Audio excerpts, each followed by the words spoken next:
It's an honor to be speaking to you. Thank you, Cher. Thank you to Steve. A lot of you know that I barely won. But I won.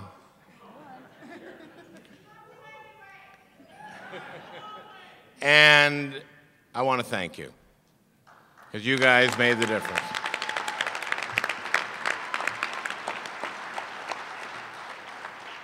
When you win by 312, you walk into a lot of rooms. Sometimes individuals made all the difference. Individuals who made a couple thousand calls may have made all the difference. So it's kind of a burden, frankly, because I just have to thank pretty much everybody I see all the time. It's annoying. Sometimes I actually have to thank people who work for the Coleman campaign, just did a particularly bad job. I say, thanks, you did for doing such a bad job. So as it turns out, I'm a great senator because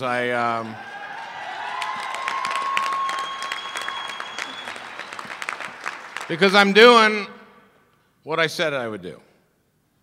I put my head down, got to work, and I'm working for the working people of Minnesota.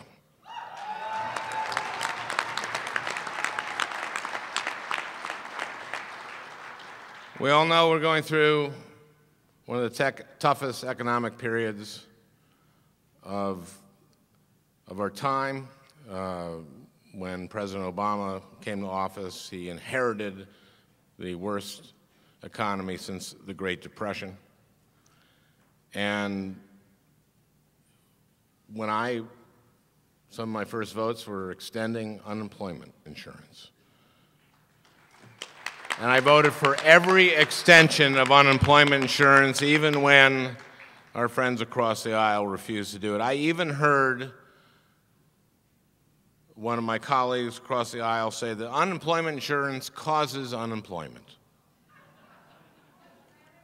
Because people just, workers just want to have that sweet life of collecting unemployment insurance. And so I got up on the floor. I was so offended.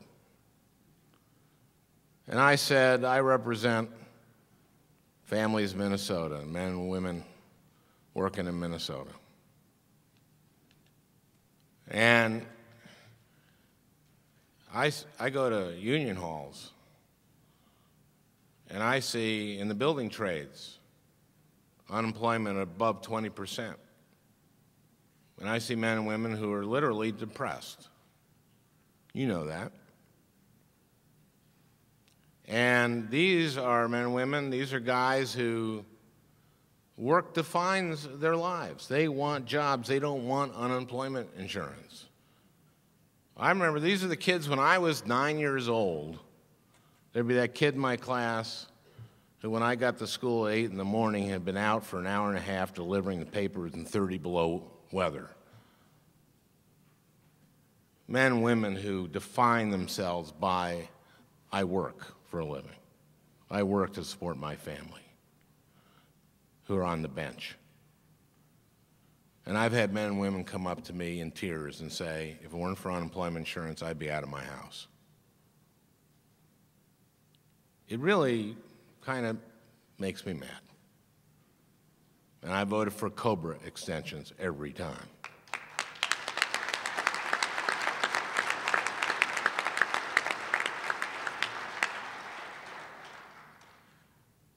One of the best parts about being a senator, as opposed to being a candidate for the Senate, is that when you're a candidate for the Senate, whether you're a Republican or a DFLer, you're mainly talking to your own people.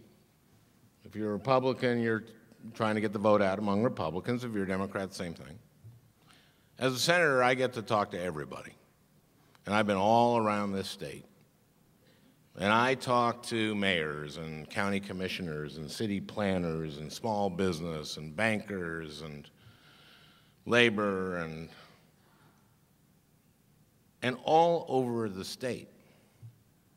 Everywhere I go, people thank me for the stimulus package, for the Recovery Act.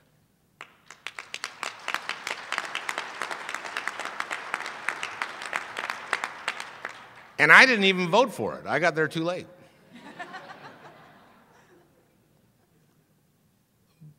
And I heard a colleague of mine saying that the Recovery Act didn't create one job. He hasn't been around Minnesota. I don't think he's around his own state either. I'm going to give a speech next week on the stimulus package, on the Recovery Act. I'm going to cite a study done by Mark Zandi, who was John McCain's chief economic advisor, that says that the stimulus was a very key ingredient in preventing us from going into a Great Depression. Now, if I had gotten there a little earlier, we would have had one more vote. We might have had a stimulus package that was shaped a little differently. But nevertheless,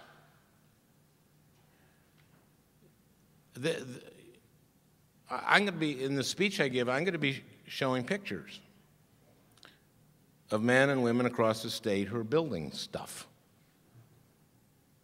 The extension of 610. A water treatment plant, 2 harbors, and a water tower.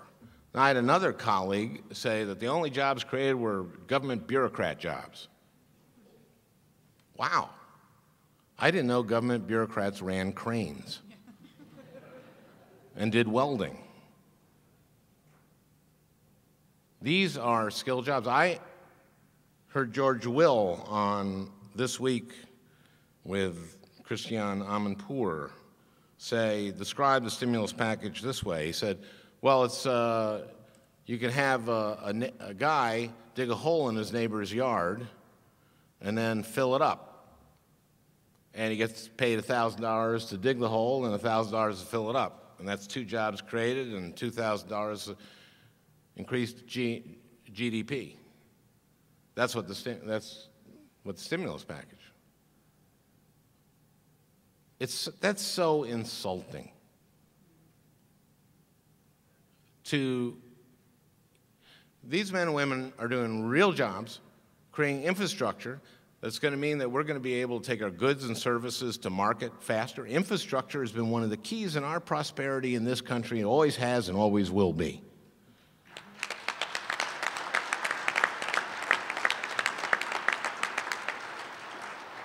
Those are jobs, those are skilled jobs that are putting food on the tables of families.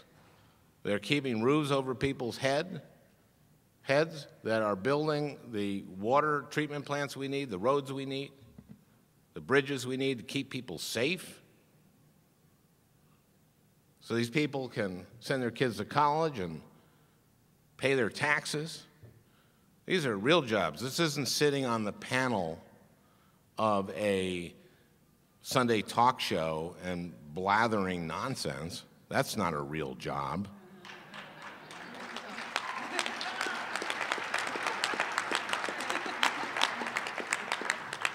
What the hell kind of job is that? I'm with you. We had the National Mediation Board made a key ruling that to vote no for forming a union, you have to vote no.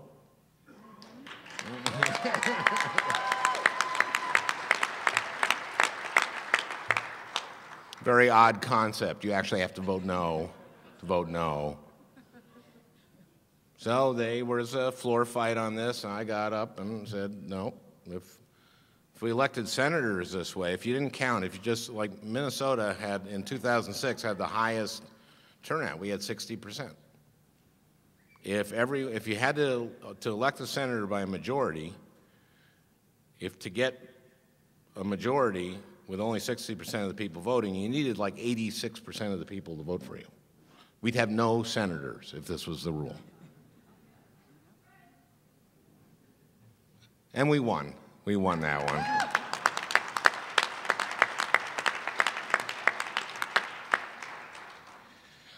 So here's my ask of you. If you like what I'm doing,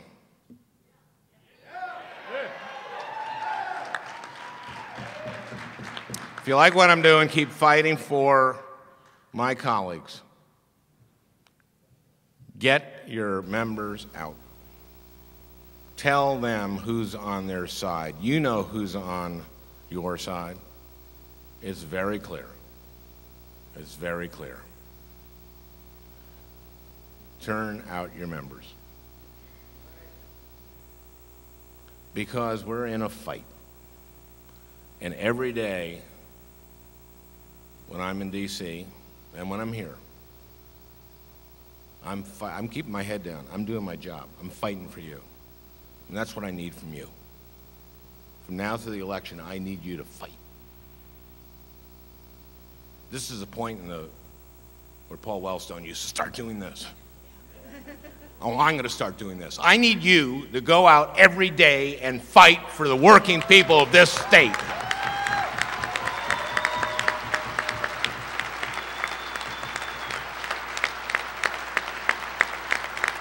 Politics isn't about winning. It isn't about power. It's about improving people's lives. And that's what I do every day, and that's what I need you to do. I need you to go out there and tell your members who's on your side. Thank you.